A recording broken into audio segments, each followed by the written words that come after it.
안녕하세요. 팍스 인베스테이너 진행의 박지연입니다.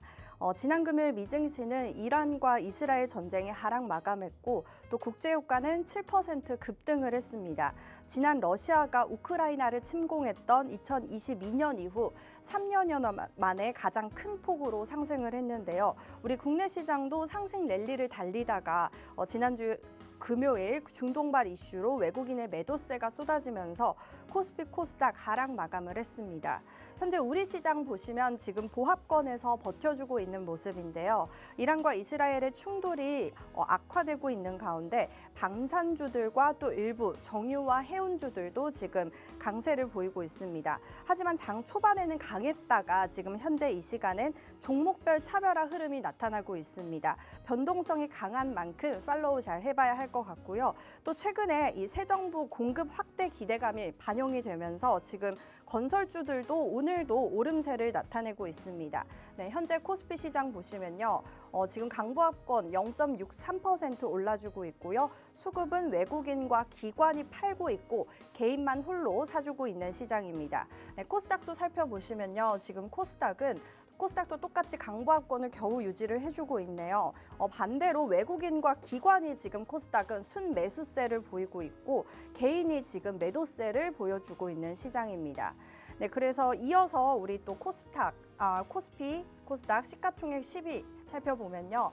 삼성전자는 오늘도 지금 낙폭이 있네요. 1%대 하락 흐름 보여주고 있고 6만전자를 결국 내려왔네요. 그리고 SK하이닉스 3%대 강세를 띠고 있고요.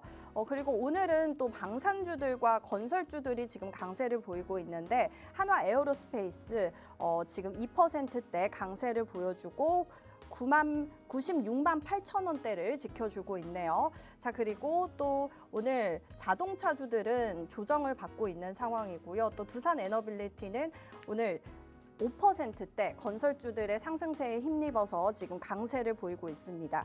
또 오늘 네이버도 흐름이 좋습니다. 이재명 정부가 AI 수석 센터장을 임명을 해서 이 100조 원 규모의 투자 인프라를 공급을 할 것이다라는 소식에 지금 네이버도 1%대 강세를 보이고 있고 장 초반 대비 조금 밀려 있는 모습이네요. 네, 그리고 이어서 지금 종목별 흐름이 나타나고 있어서 변동성이 있기 때문에 우리가 시장을 잘 주시를 해봐야 할 것 같습니다. 코스닥도 보시면요. 코스닥 오늘 알테오젠이 지금 강세를 보이고 있습니다. 5%대 강한 흐름을 보여주고 있고 40만 원대를 유지를 하고 있습니다. 그 밖에 뭐 2차전지 에코프로 그룹주들은 지금 파란색 불을 켜고 있고요. 또 그리고 파마 리서치는 지난 금요일에는 낙폭이 깊었는데 오늘은 지금 2%대 거의 3%대 강세 흐름을 보여주고 있네요. 인적 분할 이슈로 지금 급락을 했는데 오늘은 또다시 리주란을 기반으로 성장세가 아직은 여전하다라는 소식에 지금 강세를 보이고 있습니다. 자, 그 밖에도 뭐 펩트론과 클래시스, 리가켄바이오 지금 종목별 흐름이 나타나고 있는 시장이네요. 네, 이런 시장 속에서 우리가 어떻게 투자 전략을 세워보면 좋을지 오늘 출연해 주시는 멘토분과 이야기를 나눠보도록 하겠습니다. 네, 저희 방송은 팍스 인베스테이너와 함께 진행을 하고 있습니다. 인베스테이너에 지원한 미래의 증권 방송 꿈나무들과 함께 경제와 증권에 관련된 이슈와 주제들을 우리 시청자 여러분들과 함께 배우고 또 우리 시장의 눈높이에 맞는 생생한 키워드를 안내해 드리고 있습니다. 자, 그럼 저희 방송은 팍스 인베스테이너와 멘토까지 함께 출연을 해서 진행을 하고 있는데요. 오늘 출연하실 인베스테이너와 또 멘토분을 화면을 통해서 만나봅니다.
네, 팍스 인베스테이너 본격적으로 시작하겠습니다. 오늘 출연하실 김정철 멘토님과 인사 나눠볼게요. 안녕하세요. 네, 안녕하십니까. 반갑습니다. 김정철입니다.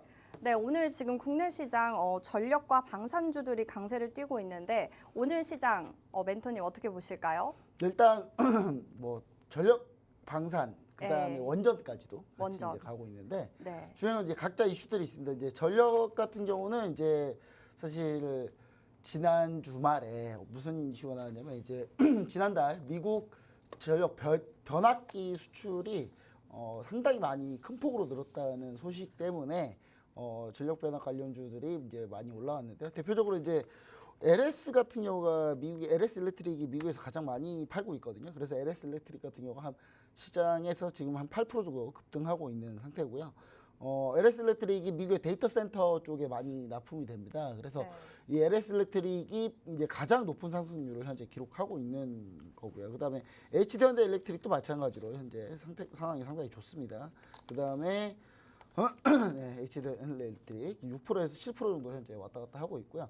제일 중요한 거는 이제 이거 말고도 이제 여러 가지 이제 회사들이 있는데 효성중공업도 역시 마찬가지로 전력 변압 관련주인데 효성중공업 같은 경우가 무려 12% 이제 여기 같은 경우 변압기가 좀 집중돼 있는 회사이기 때문에 네. 효성중공업도 지금 급등하고 있고요. 이렇게 이제 전력 관련주도 올라오고 있는데 대부분 이제 데이터 센터 관련한 이슈들이 좀 나오고 있었고 그 다음에 우리나라에서도 울산 지역에다가 신규로 이제 데이터 센터 짓는다 그런 이슈들이 좀 있기 때문에 그런 부분들 때문에 이제 같이 이제 올라간 거고요. 그다음 방산주는 이제 이스라엘 이란 전쟁 때문인데 이제 이스라엘 이란 전쟁에서 가장 중요한 양상이 뭐냐면 이제 좀 이따가 이제 좀 자세히 이제 방산주 얘기 드릴 텐데 일단 이게 지난주 제가 방송 때 지도를 보여드렸지만 도저히 이게 지상군으로는 싸울 수 없는 구조예요. 그래서 이제 계속 공중전하고 미사일만 왔다 갔다 하고 있는데 그렇기 때문에 그 관련주들 위주로 간다. 그러면 이제 팔란티어가 지난주 금요일날 미국 증시에서 팔란티어가 상승을 했거든요. 네. 그 부분이 이제 팔란티어가 AI 관련한 요격 그 다음에 미사일 발사 관련한 그런 것들을 현재 담당하고 있는 시스템 소프트웨어를 하고 있기 때문에 그 관련한 소프트웨어 중에 가장 유명한 곳이 어디냐? 바로 한화 시스템입니다. 제가 이 종목을 역시 팍스인 TV에서 가지고 나왔고 현재 오늘부로 네. 90% 달성했어요, 수익률. 어. 드디어 90% 달성했습니다. 그리고 제가 한화 시스템을 얘기 드릴 때 뭐라고 얘기 드렸냐? 한국의 팔란티어다라고 얘기 드렸어요. 그렇기 때문에 우리 시청자 여러분들이 이 부분을 좀 집중하셨어야 된다라는 얘기 다시 한번 얘기 드리고요. 그 다음에 이제 추가로 방산주들 같은 경우는 대부분이 이제 약간 항공전력 위주로 한국 항공우주. 그 다음에 하나에로스페이스 그 다음에 한국항공우주 LIG 덱스원 이런 종목들 위주로 LIG 덱스원을 추가로 상승하고 있고요. 그동안 이제 많이 못 갔던 종목들 위주로 좀 급등 시세가 나오고 있다. LIG 덱스원 많이 못 갔나요? 많이 못 갔어요. 이 정도가 많이 못 간 거예요. 방산주들. 자, 그 다음에 추가로 이제 방산주도 다양한 종목들이 있는데 또 MMC 솔루션도 현재 관련주들 이제 지금 MMC 솔루션도 오늘 7% 급등하고 있는 상태입니다. 그래서 방산주들이 강한 건 당연했고 그 다음에 강세로 벌어질 줄 알았지만 제일 중요한 건 이제 이스라엘 이란 전쟁에서 일단 유가 관련주들도 같이 많이 움직였었거든요. 근데 한국석유, 호남석유, 한국석유, 흥구석유가 지난주에 상한가를 갔는데 이번 주에 역시 급등했는데 이제 밀리고 있습니다. 밀리고 있고 중앙에너비스 같은 가스 관련주들도 역시 마찬가지로 급등했고 오늘 밀리고 있는데 오늘 제가 전반적으로 얘기 드린 거는 방산주 일부 종목 빼고는 정강후약 보여줄 거다. 왜냐하면 이제 시세가 이틀 연속 아주 강하게는 갈 수는 없기 때문에 정강후약으로 현재 진행되고 있는 거고요. 그 다음에 이제 오늘 또 추가로 강했다고 우리가 볼 수 있는 종목들 중에서는 당연히 이제 요거 말고도 이제 드론 관련주도 오늘 좀 움직이긴 했습니다. 웨이비스 같은 경우 안티 드론 관련주인데 요거가 이제 한 5% 정도 오늘 상승했고 그 다음에 추가적으로 드론 관련주로 에이럭스, 에이럭스도 지금 현재 상승 추세로 현재 가고 있는 모습입니다. 그래서 전반적으로 이제 이스라엘 이란 전쟁의 관련주들이 좀 많이 움직였던 그런 하루이고요. 그 다음에 우리 시청자 여러분들이 조금 원전 관련주도 전력 관련하면 또 원전 관련주도 또 좀 보셔야 돼요. 두산에너빌리티나 뭐 역시 마찬가지로 BHI 관련 해서 급등세 나오고 있고요. 그다음에 이제 오늘 추가적으로 이제 상법 개정안 이슈가 있어요. 상법 개정안 이슈가 있어가지고 상법 개정안 이슈 같은 경우는 이제 민주당에서 첫 번째 법안으로 통과시키겠다라는 의지를 보였기 때문에 그 관련주까지 해가지고 전반적으로 오늘 상승세가 펼쳐지고 있다. 코스피 코스닥 역시 마찬가지로 상승세 현재 진행 중이다. 제가 지난주에 얘기 드렸었죠. 정부 정책에는 맞서지 말고 전쟁과 재앙에는 맞서라. 전쟁과 재앙이 터지면 매수다. 라고 분명히 얘기 드렸습니다. 분명히 여러분들 지난주에 급락에서 조금 무서워했던 분들 제가 다시 한번 얘기 드렸지만 오늘 보세요. 오늘 급등하잖아요. 그러니까 다시 한번 우리 시청자 여러분들 전쟁과 재앙에는 맞서기 바랍니다. 네, 오늘 시장 지금 강보합권을 유지해주고 있는데 이럴 때 우리가 매수의 기회를 보자라고 정리를 해주셨습니다. 자, 그럼 바로 핫 이슈 앵커픽으로 넘어가 보도록 하겠습니다. 네, 오늘 키워드는 중동 위기 격화로 코스피 3천 단꿈 찬물로 제가 뽑아봤습니다. 네, 잘 나가던 우리 증시에 찬물을 끼얹은 사건이 지난 금요일에 있었죠. 중동에서 생긴 지정학적 리스크인데요. 코스피 3천색 얘기가 나오는 와중에 이런 이슈가 생겨서 지금 상승 탄력이 좀 둔화된 모습인데 그래도 외국인들의 매도세가 제한적이라서 더 상승 여력이 있다라고 전문가들은 또 평가를 해주고 있습니다. 네, 지난 금요일 13일에 이스라엘이 이란의 핵시설 등을 공습을 하면서 시작이 된 이 충돌이 현재 계속해서 이어지고 있습니다. 이란은 지지 않고 지금 드론과 탄도미사일 반격을 하면서 강력했던 이스라엘의 방공망이 뚫리기도 했는데요. 네, 이란의 국방부와 또 국방연구소도 공격을 당하면서 이 군 수뇌부 상당수가 사망한 것으로 알려졌습니다. 이에 트럼프 대통령은 이란을 겨냥해서 이란에 대한 공격과는 미국은 아무런 관련이 없다며 미국이 공격을 받는다면 전례 없는 수준의 보복을 할 것이다라고 경고를 했습니다. 이 계속해서 이어지는 전쟁에 미국과 이란의 핵 협상도 이미 물 건너갔다는 분석이 나오고 있는데요. 당초 13일 날 예정이었던 6차 핵 협상은 이미 취소가 된 상황입니다. 특히 이란은 이번 이스라엘의 선제 공습을 미국이 사실상 알고 방조했다라고 보고 있어 이 대화 재개 전망을 어둡게 보고 있는데요. 사실 트럼프 대통령이 취임을 하자마자 24시간 내에 러시아와 우크라이나 전쟁을 종결시키겠다라고 말을 했는데 사실 끝나지 못했죠. 또 이어서 이란과의 전쟁도 순식간에 제압을 할 수 있다라고 했는데 현재 전면전까지 가는 분위기였는데 이런 점이 지금 시장이 어떻게 해석을 할지도 저희가 눈여겨봐야 할 것 같습니다. 또 이처럼 계속되는 중동발 이슈에 시장은 이 트럼프 관세에 더해서 현재 지정학적 리스크까지 더해진 상황입니다. 이에 지난 금요일 미증시는 급락 마감을 한 상태고요. 유가는 무려 장중 14%나 급등을 했고 결국 7% 급등으로 마감을 하긴 했습니다.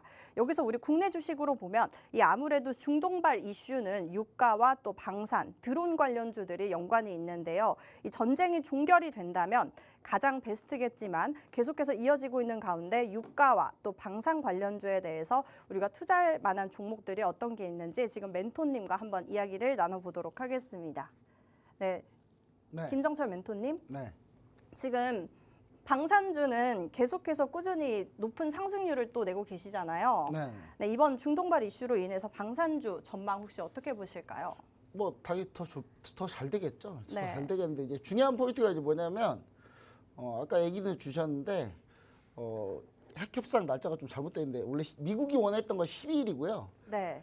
이란이 원했던 게 15일입니다. 15일인데 이제 미국은 그렇다고 해서 뭐 미국과 이란이 뭐 그럼 10일, 15일 뭐 서로 양해했냐 그런 거 없어요. 그냥 서로 각자 그 날짜만 주장하다 끝났거든요. 그러니까 한마디로 미국이 그 날짜 지킬 이유도 없고 이스라엘은 미국이 시한으로 정한 12일이 끝나자마자 바로 쐈어요. 바로 공격한 거거든요. 자, 여러분 여기서 한번 PPT를 한번 보시도록 하겠습니다. 이게 이제 제가 지난주 금요일입니다. 지난주 금요일 제가 8시 54분에 이걸 올렸어요. 물론 여기에 좀 늦게 올렸는데 원래 한 8시 30분 정도에 올렸거든요. 제가 지난주 금요일 날. 오늘 또 방산 집중해 볼 예정입니다. 이스라엘 이란 전쟁입니다. 제 지인이 미국 현역 조종사 이거 지난주 금요일 했는데 한 번 더 할게요. 예, 제 지인 미군 조종사 많이 나오네요. 이틀 정도 방송 나오네요. 네. 여튼 이라크 파병 중인데 이라크 쿠웨이트 바레인 지역의 미국인들 모두 다 철수하라는 명령이 떨어졌다. 이거에 대해서 제가 확인하려고 전화를 했는데 제 지인이 처음엔 얘기 안 해주다가 며칠 지나니까 얘기를 해줬어요. 네. 맞다고. 그래서 제가 이걸 아침 8시 54분에 올렸는데 이러고 나서 30분 뒤에 바로 공개했죠. 네. 그러니까 무슨 얘기냐면 제가 이 글을 쓸 때 이스라엘은 막 전투기가 출발했어요. 그때. 제 얘기 보고 출발한 건 아니겠죠, 당연히. 예. 근데 그 정도로 이미 애정돼 있었다. 이미 애정되어 있었다라고 좀 보셔야 될 것 같고, 여기서 이제 우리가 구글 맵을 한번 보도록 하겠습니다. 맵을 한번 보셔야지, 여러분들이 이 맵을 보셔야지 이게 좀 이해가 되시는데, 이 맵입니다. 이 맵인데 일단 보시면은 먼저 첫 번째로 여기가 이제 이란이죠. 예. 그리고 이스라엘 여기 있습니다. 자, 여기서 이제 이란이 핵 개발을 하려고 하는데, 핵 개발을 하려고 했어요, 실제로. 네. 제가 이거는 지난 아래 하단 QR코드 스캔하고 들어오셨던 분들한테는 핵을 어떻게 만드는지부터 핵 폭탄을 어떻게 만들고 핵 폭탄을 만들려면 어떤 과정이 필요하고 그 내용을 싹 다 올려드렸어요. 그리고 중동의 핵 역사까지 다 올려드렸거든요. 네. 확인해 보시면 됩니다. 아래 하단 QR코드 스캔하고 들어오시면 됩니다. 자, 보시면은 원래는 이 시리아하고 이라크가 원래 핵 개발을 하려고 했어요. 그러다가 어떻게 됐냐? 이스라엘이 시리아와 이라크를 박살냈죠. 예. 시리아의 이라크의 핵 연구 시설을 다 폭파시켰습니다. 이스라엘이. 그럼 지금은 어떠냐? 이란이 이제 핵 개발하려고 했어요. 여기 보면 뭐가 있냐면 여기에 아라크라고 있어요. 아라크가 있고요.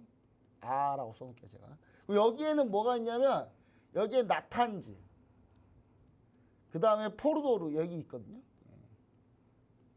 여기가 이 세 곳이 뭐냐면 다 핵개발 시설이에요. 여기가. 위치가 거의 비슷할 겁니다. 제가 이란 지도를 거의 깨고 있어요. 제가 전 세계 모든 지도 거의 다 깨고 있거든요. 이런 말 하면 잘 안 믿더라고요. 또 네. 아니 여러분 죄송한데요. 제가 아니 어떻게 이스라엘은 이렇게 이란을 이렇게 한 번에 다 초반에 핵기지랑 군수내부 다 공개할 수 있습니다. 여러분 우리도 다 알고 있어요. 네. 여러분 심지어 하물며 저 같은 그냥 일반 개인도 이란 핵시설 좌표를 다 외우고 있습니다. 저도. 저 집에 가면 다 있어요. 집에 가면 이란의 첫 번째 군사 공격 목표부터 한 5번째 군사 공격 목표까지 다 정리되어 있고요. 이스라엘도 다 마찬가지고 북한도 다 정리되어 있어요. 중국도 전쟁 터지면 공격 목표를 한 8개로 나눠가지고 8순위까지 나눠가지고 저희 정리가 돼 있어요. 저희는 그냥 일반 개인인데 네. 일반 개인이 밀리터리 동호회 활동밖에 안 하고 있는데 일반 개인도 다 알고 있어요 이거를. 근데 여러분 이스라엘 미국이 모를까요? 다 알아요. 아 대놓고 나탄지에 보면은 대놓고 핵시설이 이렇게 건물이 이렇게 올라와 있어요. 인공위성으로 걸 한 번만 보면 알겠구만. 그렇죠? 예, 나탄자하고 포르도르가 주로 뭘 하느냐? 자, 여러분 여기서 얘기 드릴게. 간단하게 강의 한번 들어가 있도록 하겠습니다. 자, 핵폭탄을 만들려면 뭘 해야 되느냐? 우라늄을 농축을 해야 되는데 우라늄이 보통 우리 지구상에 약 0.7%밖에 없습니다. 우라늄이. 우라늄이 0.7%밖에 없다. 이 우라늄을 농축하려면 그러니까 우라늄을 좀 더 농축해서 이게 비율을 올려야 돼요. 보통 원자력 발전소, 핵발전소, 원자력 발전소를 지으려면 우라늄을 농축을 한 45에서 55% 정도 해야 됩니다. 그래야 이제 일상적으로 우리가 쓰는 원자력 발전소의 에너지가 될 수 있고 거기서 이제 60% 이상 농축을 한다. 그러면 이게 뭐예요? 핵폭탄 만들겠다는 거거든요. 그리고 핵폭탄은 90%의 우라늄 농축이 필요해요. 90% 그러니까 일단 55를 넘어가면 일단 핵 개발 의사가 있는 거예요. 핵폭탄 개발 의사가. 이란이 60% 농축을 했어요. 60% 농축을. 60% 농축을 했는데 이 농축 시설이 나탄즈하고 포르도입니다. 얘가 농축 시설이에요.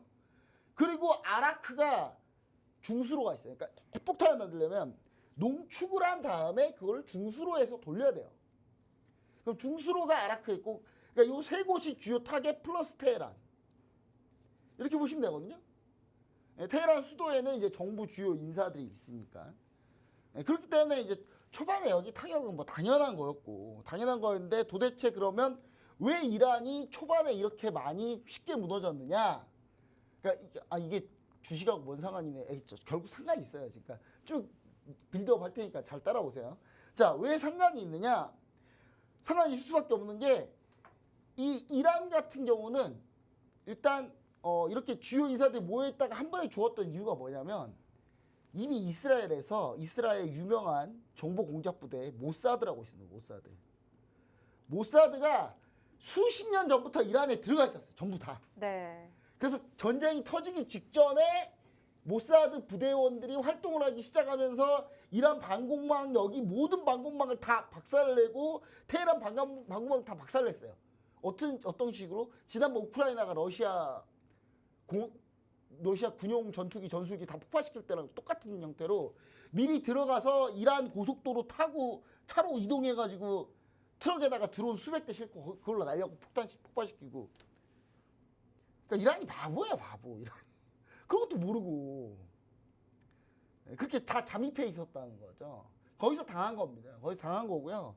그리고 지금 현재 상태는 이렇게 이제 이란이 박살 났는데 이제 오늘자 속보입니다. 속보. 제가 여기 오기 전까지 제가 그 외신하고 네. 그다음에 저희가 항상 얘기 드리죠. 저 같은 일반인도 인공위성으로 이란 상공을 다 볼 수 있다고. 이란을 다 볼 수 있다고. 이스라엘 다 볼 수 있고요. 다 볼 수 있어요. 저 같은 일반인도. 여러분이 방법을 모를 뿐이에요. 지금 이란 같은 경우 테헤란이 지금 집중 폭격당하고 있는데 오늘 정부 종합청사 이란 의회는 바로 직격당하진 않았는데 옆에 떨어졌고요. 오늘 법무부 건물 박살났고 이란. 그 다음에 오늘 이란 정보부 건물이 박살나면서 이란 정보부 수장이 또 죽었어요 이번에. 추가로요? 네. 근데 문제는 뭐냐? 아무런 방공망에 제재가 없는 거예요 지금. 이란 방공망이 다 박살났어요 지금. 그러니까 이란 지금 방공망이 싹 다 박살이 난 상태고, 그럼 이란이 탄도미사일을 약 1000발을 준비했거든요. 1000발을 준비했는데 이 1000발을 많이 쐈잖아요. 네. 그럼 이스라엘도 초토화 됐어요. 근데 이 탄도미사일 상당수가 모사드 활동으로 모사드가 다 폭파시켜버렸어요. 그래가지고 현재 지금 이란이 미사일 많이 없습니다. 미사일 한 150발 정도 떨어졌는데, 참고로 얘기 드릴게요. 아래 하단 QR코드 스캔하고 들어오시잖아요. 150발 떨어졌다는 얘기를 제가 우리나라 전체 모든 언론 미디어 전체 통틀어서 제가 맨 먼저 얘기 드렸더라고요. 보니까. 그 정도 정보력입니다. 저희. 그 다음에 일개 군사 동호회 활동하는 전문가 한 명 조차가 이 정도인데, 자 150발 쐈는데 150발 중에 자 여러분 미사일을 많이 쏘면요 요격 못해요. 물량은 때려보면 돼요. 그러니까 우리나라가 현재 탄도미사일이 한 4,000발 있거든요. 4,000발. 그러니까 누구든 덤비면 한 1000발 때려붙잖아요. 초토화 됩니다. 거기는. 그냥 못 막아요. 절대로. 물리적으로 불가능해요. 그리고 이스라엘이 현재 지금 150발 가지고 현재 지금 뚫려가지고 이 중에 한 3, 40발이 떨어졌는데, 중요한 거는 뭐다? 이스라엘도 현재 지금 뭐가 없다? 오늘 이스라엘이 속보로, 아까 이스라엘 국방장관 얘기한 거 속보로 들었는데 더 이상 요격 미사일이 없답니다. 미사일이 없군요. 근데 없진 않을까. 있는데 네. 많지 않다. 그러면 그래서 전쟁이 종결이 되나요? 종결이 안 되죠. 이러니까 자 이제 그 얘기를 드리려고 하는 거예요 이게. 그러니까 자세히 들어보세요. 그러니까 보시면은 미사일 쏘잖아요. 쏘면은 이스라엘 요격을 해야 될 거 아니에요. 근데 중요 군사 방어 시설 위주로만 요격하겠다 라는 뜻이에요. 그리고 이스라엘의 이 말은 무슨 말이냐? 공격이 최선의 방어다. 그래서 지금 이스라엘 계속 공격만 하고 있는데, 이스라엘 주요 목표는 뭐야? 지난번에 예전에 중동전쟁 때 시리아랑 이라크랑 중동전쟁 했을 때 어떻게 끝난 줄 아세요? 네. 끝난 이유 딱 하나예요. 이 시리아와 이라크의 핵시설 모두 다 파괴됐을 때 끝났어요. 그럼 이번에도 모두 다 모두 파괴가 돼야 파괴되어야 끝납니다. 끝난다. 그리고 중요한 거는 이스라엘 같은 경우는 실제로 핵을 쏠 생각도 있어요. 왜냐? 이스라엘 예전에 중동전쟁 때 골란고원에서 전투 벌어졌을 때, 골란고원에서 이거 밀리고 있었을 때 이스라엘이 핵 발사 버튼 누르기 직전까지 갔거든요. 네. 근데 그거를 이제 골란고원에서 이제 이스라엘군이 분투를 거듭해서 결국 거기서 역전시켜가지고 핵을 안 쏜 건데, 자 보시면은 이제 여기 나탄즈, 포로도, 아라크 여기에 핵시설을 완파시켜야 되는데, 완파시켰을 때의 징후는 뭐냐? 방사능 유출됩니다. 방사능. 완파시켰을 때. 네. 특히 제일 중요한 게 아라크 중수로예요. 아라크 중수로를 완파시키면 거기 완전 방사능 유출되면 안 좋은 거예요, 여러분. 그 방사능 유출되면요 그냥 대재앙인데, 유출이 되어야 핵시설 파기가 끝난 거거든요. 근데 지금 나탄즈 정도밖에 지금 완파를 못 시켰고 포르도는 못 시켰어요. 그렇기 때문에 이제 그런 상황이다. 자, 이 상황에서 그러면 이제 이제 전쟁 오래 가겠죠. 전쟁 오래 가기 때문에 그럼 이제 다만 전쟁이 빨리 끝날 수 있는 방법은 뭐냐? 이스라엘이 어느 정도 적당한 선에서 양보를 하든지 이란이 반격을 세게 안 하는 거죠. 근데 이란이 지금 반격할 여력이 없습니다, 별로. 근데 이란이 여기서 이제 수틀리면 뭐가 문제냐? 이란이 수틀리면 여기를 막는다. 여기 호르무즈예요. 여기를 막아버리면 답이 없다. 그럼 모든 유가나 이거는 완전히 끝난다. 그래서 이란이 아직 좀 정신을 차리고 있을 때, 이때 사실 휴전하는 게 제일 좋은 방법인데 이스라엘이 그럴 리가 없다. 다시 한번 얘기 드릴게요. 이스라엘이 왜 휴전할 리가 없다? 이스라엘의 네타냐후 총리는 범죄자예요. 범죄자고 비자금 수천억 착보한 상태에서 사법부를 완전히 무력화시켜서 이스라엘 시위대가 네타냐후를 끌어내기 직전에 팔레스타인 하마스가 쳐들어와가지고 그것 때문에 혁명전쟁 하신 분이에요. 근데 이 사람이 만약에 여기서 전쟁 끝내잖아요. 그럼 자기 감옥 가서 사형당하는데? 자기 아들은, 자기 이스라엘 전 국민들은 다 이렇게 죽어라 싸우고 있는데 자기 아들은 미국 가서 술 먹고 놀고 있어요. 지금 그런 분이에요. 네타냐후 총리 이 사람이. 사실상 이스라엘 독재자거든요. 근데 이 사람이 전쟁을 끝낼까요, 과연? 저는 그렇지 않다고 봅니다. 자, 여기서 이제 미국한테 지원을 요청하는데 요 상황도 좀 중요합니다. 자, 이란은 미사일을 쏘잖아요. 그럼 어디를 지나가야 돼요? 이라크, 시리아, 사우디아라비아, 쿠웨이트 막 지나가야 돼요. 요르단. 드론을 날려도. 지금 이제 이란은 드론밖에 못 날립니다. 사이즈 드론밖에 못 날려요. 근데 여기 지나가야 되는데 여기에 뭐가 있어요? 미군 기지가 있어요. 다 여기에. 쿠웨이트에도 미군 기지. 미군 기지에서 이걸 자꾸 요격하니까 이란에서 그러면 나도 미군 기지도 공격한다. 네. 라고까지 한 거예요. 네. 그 미군 기지 공격하는 순간 뭐예요? 미국도 자동 참전입니다. 근데 여기서 미국이 한 발 뺐어요. 이제 푸틴한테 전화 받았겠죠. 네. 적당히 하라고. 그래서 이제 트럼프가 우리는 더 이상 개입하지 않을 테니 네 둘이 알아서 해결해라. 현재 이런 상태입니다. 현재 이런 상태인데 이스라엘이 극도로 유리하다. 그래서 이게 빨리 끝나지 않을 가능성이 좀 높기 때문에 우리 시청자 여러분들 좀 장기화됐을 때는 일단 유가는 상승할 거라는 거 다시 한번 얘기 드리고 요거 관련된 이제 주요 종목들의 이슈들이 너무 많은데 그 이슈들은 뒤에 하나씩 한번 알아보도록 하겠습니다. 네, 지금 유가 관련주에 대해서 말씀을 해주셨는데 지금 시청해주시는 분들이 그러면 많이 궁금해하실 것 같아요. 지난 목요일날 말씀해주신 한국 석유는 지금 상한가를 가기도 했는데 또 오늘 저희가 이런 상한가 갈 만한 종목 좀 해주시겠어요, 말씀? 네, 상한가를 맨날 찾을 수는 없고요. 네. 제가 여러분 그 한국석유를 12일날 이 방송에서 한국석유 얘기 드렸죠. 다음날 바로 상한가 왔습니다. 네. 그리고 추가 상승했죠. 저희는 오늘 시초가에 모두 다 매도했거든요. 한국석유는. 예. 이럴 줄 알고 상한가 두 방 먹고 바로 매도해요. 예. 그렇기 때문에 우리 시청자 여러분들 자 중요한 거는 이제 여기서 그 호르무즈 해협이 막히느냐인데 막힐 얼마나 가능성이 있느냐인데 단지 이게 불안감만 조성이 돼도 사실상 유가 상승의 원동력이 된다. 그다음 두 번째는 아까 이제 그 지도를 다시 펼치기 좀 그래가지고 그러는데 지도 펼치면 이제 PD님이 별로 안 좋아하더라고요. 네. 시간 너무 오래 걸리니까. 자, 이란하고 지금 현재 이스라엘에 있는 가스전들이 다 모두 폭파된 상태고요. 네.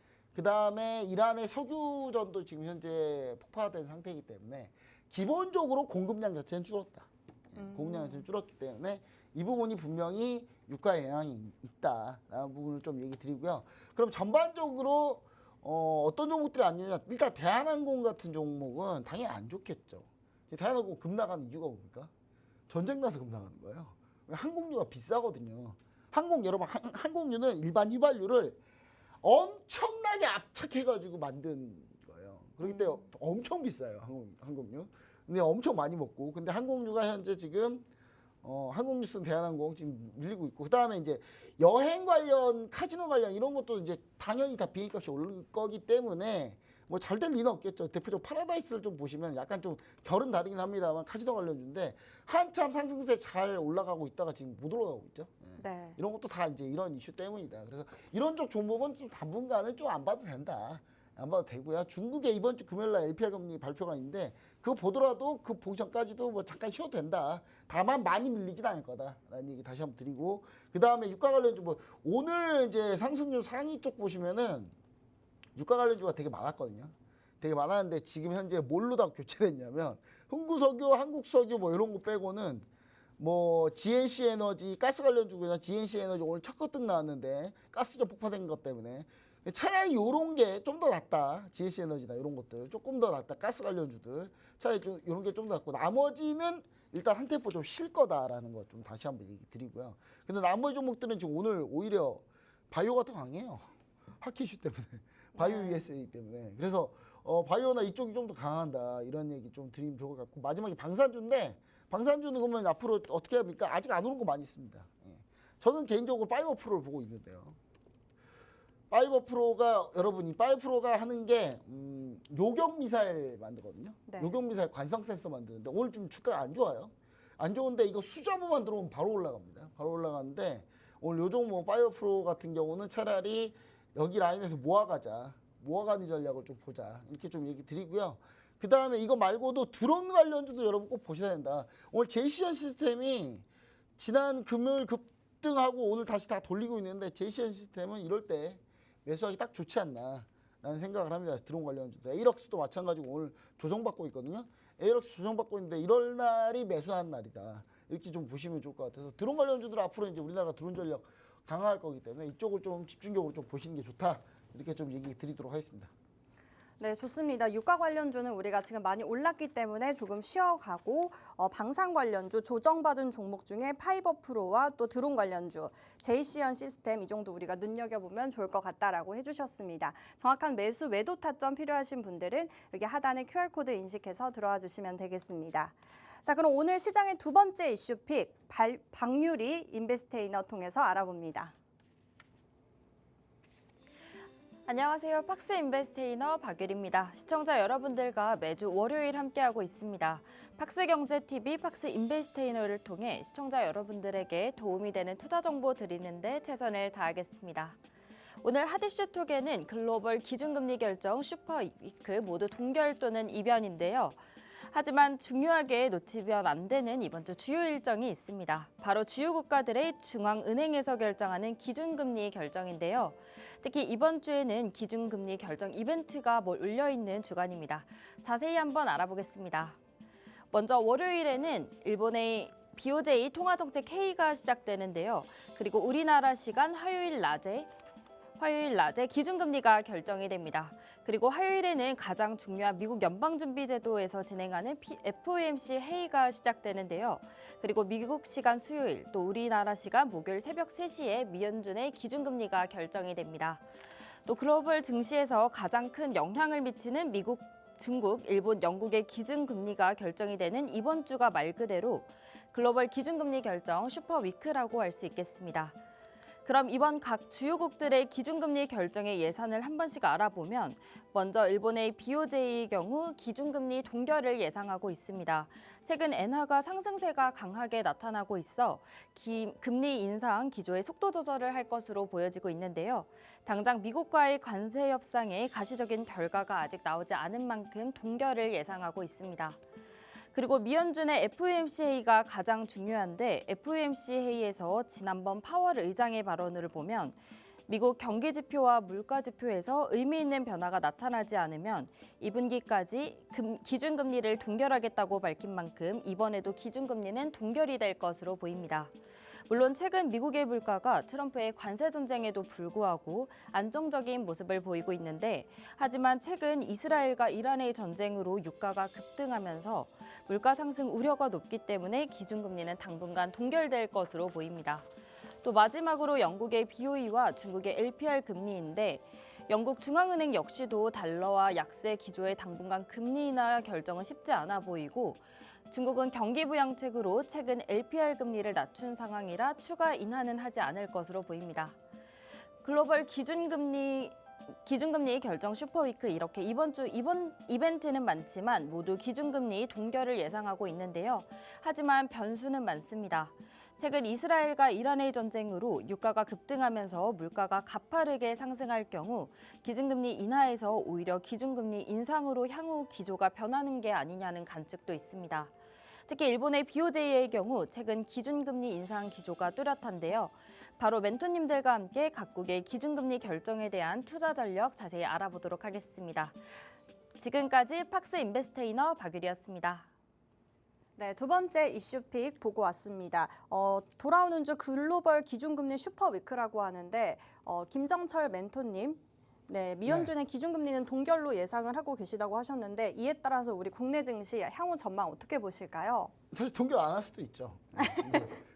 그거는 이제 다 예상이잖아요. 예, 예상. 근데 저도 사실 동결할 것 같아요. 왜냐하면 파월 의장이 일단 미리 얘기한 걸 거의 안 지킨 적이 한 번도 없죠.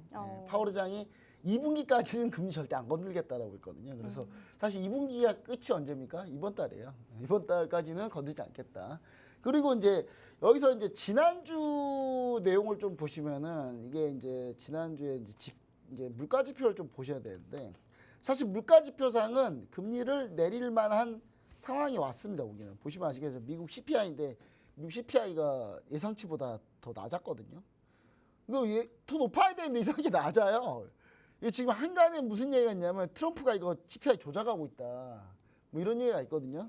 왜냐하면 관세로 올랐는데 지금 이거 안 오른 것처럼 보이려고 조작하고 있다. 그 다음에 이제 중요한 건 PPI라도 올라야 되는데 PPI도 지금 예상치보다 하락이에요. 이거는 거의 완벽하게 뭐 트럼프가 조작하고 있는 거 아니냐. 뭐 이런 얘기들이 나오고 있습니다. 나오고 있는데 뭐 그거는 뭐 잘 모르겠고요. 조작했는지 안 했는지. 근데 지표상으로 봤을 때는 미 연준이 금리 인하를 할 수 있는 조건에 와 있습니다. 근데 일단 파월 의장이 일단 두고 보겠다는 거고 그 두고 보겠다는 이유 중에 대표적인 이유는 뭐냐? WTI 때문에 그런데 유가 때문에 그러는데 유가가 지금 엄청나게 급등한 상태거든요. 이게 여러분 이게 말이 이 정도지 여러분 보세요. 지금 13일 금요일 하루에만 여러분 몇 프로가 올라요? 14%가 폭등했어요. 유가가 하루에 14% 폭등한 날은 거의 없습니다. 여러분 보세요. 언제 있었는지. 거의 없어요. 있어 본 적이 없어요. 그러니까 지금 현재 이 정도로 좀 중요하게 심각하게 물론 장중에는 결국 7%에 끝나긴 했는데 유가가 상승하면 결국 우리나라 여러분 유가가 상승하면 기름값만 오르는 줄 아세요? 여러분 이 플라스틱 이게 도료 이런 거 다 석유로 만들어요 다 여러분. 그러니까 이 모든 산업 전반적으로 물가가 올라갈 가능성이 아주 높다라는 사실인 거죠. 그러니까 이런 부분들 때문에 아마 미 연준에서 금리를 아마 빠르게 인하할 수는 없고 다음 FOMC 회의 정도나 PPI, CPI 보면서 인하할 텐데 문제는 아직도 트럼프가 관세 전쟁 계속 하고 있다는 점. 그 부분 때문에 사실 쉽진 않다. 그래서 금리 인하를 하지 않고 금리 동결 갈 가능성이 아주 다 높고 그 다음에 일본 같은 경우는 일단 뭐 엔화를 보면은 자 엔화 차트를 한번 보려고 하는데요. 엔화를 보면은 현재 지금 최근에 이제 엔화가 잘 올라오다가 지금 현재 이제 이게 엔달러인데요. 엔달러인데 지금 일본 엔달러 보면은 이게 내려가야 엔화 가치가 오르는 거예요. 내려가야 오르는 겁니다. 이제 엔달러 가치가 현재 내려가고 있습니다. 내려가고 있는데 여기서 엔달러 가치는 올라가고 있죠. 달러 가치가 떨어지고 있는 거니까. 지금 현재 엔화 가치 계속 올라가고 있는데 이 상황에서 금리를 만약에 BOJ에서 또 금리를 금리는 일본은 올리는 걸 원하는 거거든요. 금리 인상을 원하는데 금리 인상을 왜 하려고 하냐면 지금 물가가 빠르게 올라오고 있기 때문에 물가를 잡으려고 금리를 올리려고 하는 건데 네. 금리 올리는 경우 이제 엔화가 강세가 더 심하게 됩니다. 그러면 이제 우리나라한테는 엔캐리 트레이드 청산의 악몽이 있죠. 그것 때문에 이제 좋지는 않은데 근데 상반기 내에 이제 미 연준은 상반기 내에 금리를 안 건드리겠다는 건데 금리를 내리지 않겠다는 건데 일본 BOJ는 올해 내로 금리 올릴 생각이 없다는 거예요. 지금 현재. 왜냐하면 엔화가 너무 가파르게 강해지고 있기 때문에 여기 속도 조절할 필요가 있다. 그러니까 올해 내로는 일본 엔화는 거의 움직임이 없을 거다. 일본 BOJ 금리는 거의 움직임이 없을 거다. 이렇게 보시면 좋을 것 같고. 근데 중국은 뭣도 아닌데 왜 자기들은 동결하려고 그러지? 중국은 오히려 동결하는 게 안 좋은 겁니다. 중국은 왜 안 좋은 거냐? 중국은 현재 보시면 아시겠지만 중국 위안화가 난리죠. 위안화는 왜 이렇게 난리예요? 왜 이렇게 왔다 갔다 하겠습니까? 위안화는 시장 환율이 아니에요. 환율 고시하는 거거든요. 환율을 정해서 이렇게 고시를 하는 거예요. 시장에서 수요와 공급 법칙에서 가는 게 아니라. 그러니까 지들이 고시를 여기다 있다, 여기다 있다, 여기다 있다. 자기들 마음이에요. 그러니까 뭐 위안화를 믿을 필요 없는데 하여튼 달러가 약하니까 위안화가 밑으로 내려가는 게 위안화도 강세란 얘긴데 지금 이제 위안화도 강세 포인트인데 지금 사실 위안화가 강세이기 때문에 중국은 오히려 지금 금리를 더 내려도 되는데 LPR 금리를 단기 유동 자금입니다. 단기 유동 자금인데 LPR 금리 내려도 되는데 굳이 안 내리다 경기 부양책으로 내려야 되는데 안 내린다. 저는 이제 중국이 아직 자신만만한 것 같은데 제가 봤을 때는 크게 후회하지 않을까. 저 약간 이렇게 좀 생각하고 있습니다. 이제 중국 경기가 지금 너무 안 좋기 때문에 이제 이렇게 좀 보시면 좋을 것 같고 최근에 이제 물론 이유는 있어요. 중국도 부채가 좀 많습니다. 최근에. 네. 그러니까 특히 2차 전지 관련주들이 부채가 어마어마하기 때문에 여기서 금리를 내려주는 게 사실 좋은데 내려주면 부채를 더 쓸 것 같거든요. 얘네들이. 그렇게 되면 더 문제가 생길 거다. 그래서 이제 금리를 주로 다 이렇게 가려고 하는 것 같다. 이렇게 좀 보시면 좋을 것 같습니다. 그래서 이제 제가 얘기 드리고 싶은 건 뭐냐면 이제 여기서 이제 환율을 우리가 좀 보셔야 되는데 우리나라 특히 이제 달러화가 최근에 이제 내내 안 좋다가 이번에 이제 우리나라 원달러를 보시면 근데 이번에 전쟁 터지고 나서 조금 다시 달러가 좀 힘을 내고 있어요. 힘을 내고 있고 특히 근데 금값이 제일 많이 올랐고요. 그래서 여러분들이 이제 전체적으로 좀 보시면은 당분간은 금리 변동이 거의 없다. 그 다음에 달러화가 추가적으로 약세일 가능성이 별로 없다라고 하면은 여러분들은 투자 포인트를 어떻게 보셔야 되느냐? 여기서 이제 달러 매도를 조금 모아가는 전략 아니면 원화가 추가 강세가 될 수 있다라는 부분을 감안하시고 네. 이럴 때 신규 진입하기가 좀 좋은 타이밍이다. 그래서 특히 원화 매수, 달러 매도 포인트로 좀 접근해 보시면 좋을 것 같고요. 그 다음에 전체적으로 워낙 매수기 때문에 내수 관련주들 위주로 좀 여러분 보셔야 되는데 내수 관련주 특히 이제 지주사 관련주들이 삼법 개정 이슈하고 같이 맞물려 있어가지고 오늘 HD 현대 같은 경우 8% 오르거든요. 오늘 8%나 오르는데 여러분 지주사 관련주들 위주로 좀 여러분들 보시면 좋을 것 같고 이런 종목들 주로 내수주 이런 종목들 위주로 좀 보시면 좋을 것 같다. 이렇게 얘기 드리도록 하겠습니다. 네, 그럼 이번 글로벌 기준금리 슈퍼위크에 따른 원화는 매수를 하고 달러는 매도하는 전략 우리가 세워보자라고 해주셨습니다. 그러면 멘토님 지금 방금 제가 본 소식인데 삼성전자가 지금 시총 9년 만에 최저라고 하는데 네. 삼성전자는 앞으로 향후 전망이 어떻게 될까요? 다들 궁금해하실 것 같아요. 삼성전자가 네. 시총이 9년 만에 최저다. 네, 최저는 참고로 얘기하지만 삼성전자가 시총이 시가총액 최저화됐다고 하는데 시가총액이 9년 만에 최저는 2025년 2월이었어요. 그냥 최저 수준이란 거죠, 계속. 네, 최저 삼성전자는 지금 또 6만 원이 깨졌잖아요. 6만 원 깨졌는데 이게 최저는 아니고요. 어차피 최저 수준이 2025년 2월이에요. 2월이고 하여튼 최저 수준에 있습니다. 최저 향후 수준이 전망 있고. 어떻게 보실까요? 삼성전자 전망이요? 삼성전자 네. 전망 제가 얘기하지 않았나요? 그 하반기나 보라고. 하반기. 제가 그 이번 여기 방송에서 팍스기 TV에서 1월 초에 계속 주장했던 거 뭐냐면 상반기는 조선방산, 하반기는 반도체. 대신 삼성전자는 거의 한 10월 이후에나 보자. 물론 삼성전자가 AMD에 간밤에 이제 지난 주말에 삼성전자가 AMD에 이제 HBM 반도체 납품한다는 건데 AMD가 HBM 반도체 팔아봤자 얼마나 팔겠습니까? 이제 그런 정도밖에 현재 지금 되고 있잖아요. 삼성전자가 중요하지 않다. 이렇게 좀 생각해 보시면 좋을 것 같고요. 그리고 이제 지수는 올라갈 거기 때문에 네. 그래서 삼성전자를 크게 걱정 안 하셔도 된다. 적당히 한 6만 5천 원 선까지는 충분히 올라올 수 있다. 왜냐? 지수 올리려면 삼성전자가 올려야 되거든요. 그렇죠. 그리고 이제 미국 이제 외국계 자금이 하반기에도 얘네도 알아요. 하반기에 돌아온다는 거. 그럼 하반기에 돌아나오고 삼성전자가 돌아나오면 하반기에 삼성전자를 살 것 같습니까? 미리 사겠죠. 그러니까 10월 이후에 사는 게 아니라 미리 조금 사놓을 거예요. 그러면 이제 그것 때문에 이제 올라올 수 있다. 다만 뭐 9년 만에 시가총액이 최저다. 이거는 잘못된 얘기고요. 틀린 속보예요. 속보인데 그 기사 누가 썼는지 모르겠지만 MC님이 잘못 읽었거나 아니면 그 기자가 바보거나 그 둘 중에 하나인 것 같아요. 왜냐하면 최저는 2월달에 주가 최저 나왔잖아요. 그럼 이때가 시가총액 최저겠지. 여기가 최저는 아닐 거 아니에요. 그렇죠? 일단 그렇게 좀 보시면 좋을 것 같다. 그다음 반도체 관련주들은 좀 전반적으로 얘기를 좀 드리자면 네. 반도체 관련주들 그러니까 하반기가 되어야 이제 돌아 나온다는 거예요. 왜냐하면 이제 메모리 반도체에 공급을 줄였기 때문에 공급을 줄인 부분이 성과가 나려면 하반기 정도는 나와야 된다. 이렇게 좀 보고요. 삼성전자가 계속 지금 HB 반도체에서 엔비디아 퀄테스트를 통과해 보려고 별짓 다 하고 있는데, 예. 제가 얘기 드렸죠, 그렇죠? 엔비디아가 이미 삼성전자는 HBM 반도체 퀄을 충분히 확보했어요. 근데 엔비디아가 하기 싫은 거예요. 그냥 엔비디아가 제 수장이 삼성전자가 꼴보기 싫은 거예요, 그냥. 왜냐? 자기가 옛날에 삼성전자 많이 당했거든요. 많이 당했으니까 복수하고 있는 거예요, 지금. 절대 삼성전자 퀄테스트 안 시켜준다니까요. 나중에는 안 시켜주지. 한참 놀린 뒤에 시켜줄 거예요. 그렇기 때문에 그런 거 기대하지 마세요.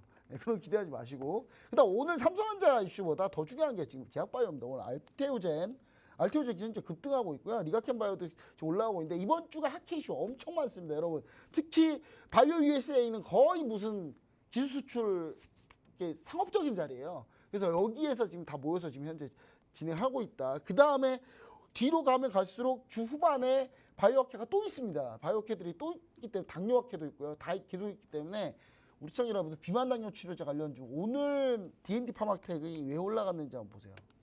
오늘 D&D 파마텍이 그냥 올라갔을까요? 오늘 상한가 갔는데 오늘 KRX 시세로 보면 오늘 상한가 갔거든요. 그냥 갔겠습니까? 다 이유가 있어서 가는 거다. 이렇게 좀 보시면 좋을 것 같고요. 자, 그 다음에 나머지 종목들 역시 저는 개인적으로 이제 펩트론이 하도 많이 움직였기 때문에 펩트론이 움직이면서 진정세 들어서서 돌아 나오면 그때 좀 보시면 좋을 것 같다. 이렇게 얘기 드리고요. 그럼 방산주는 뭐 계속 그러면 끝난 겁니까? 여러분 제가 방산주를요 너무 많이 추천해가지고 웬만한 방산주는 다 지금 보유 중이에요. 아래 하단 QR코드 스캔하고 들어오시면 아시겠지만 하나오션, 하나시스템, 하나에어로스페이스, 그 다음에 하나엔진, 그 다음에 HD현대중공업, 그 다음에 MNC솔루션, 현대로템 다 있어요 지금. 더 이상 늘 수가 없어요 방산주. 그래서 얘기 안 드리는 거다. 이렇게 좀 얘기 드리고 오늘 AI 반도체 관련주 말고 AI 소프트웨어 관련주들이 오늘 좀 급등하고 있어요. 왜냐하면 오늘 그 AI 수석에 정부 이재명 대통령 신정부 AI 수석에 오늘 네이버 출시 하이퍼클로버 만들었던 분이 오늘 그분이 AI 수석이 되셨거든요. 그렇기 때문에 그쪽 AI 소프트웨어 관련주 엠노 다시 한번 오르고 있다는 사실 다시 한번 얘기 드리도록 하겠습니다. 네, 좋습니다. 그러면 반도체는 우리가 하반기 쪽으로 보면 좋을 것 같고 상반기에는 조방원 쪽으로 우리가 눈여겨보자라고 하셨고요. 그리고 오늘 또 바이오주들이 강하죠. 암학회 이슈로 인해서 더 상방이 열려 있으니까 바이오주들도 한번 눈여겨보면 좋을 것 같다라고 해주셨습니다. 정확한 종목명 필요하신 분들은요. 여기 하단에 QR코드 인식해서 들어와 주시면 되겠습니다. 네, 오늘 저희가 준비한 내용은 여기까지입니다. 본 방송에서 제공되는 정보는 투자 판단에 대한 참고 자료일 뿐이며 해당 종목에 대한 상승과 하락은 보장드리고 있지 않습니다. 저희는 다음 시간에 뵙도록 하겠습니다. 시청해주신 여러분 고맙습니다.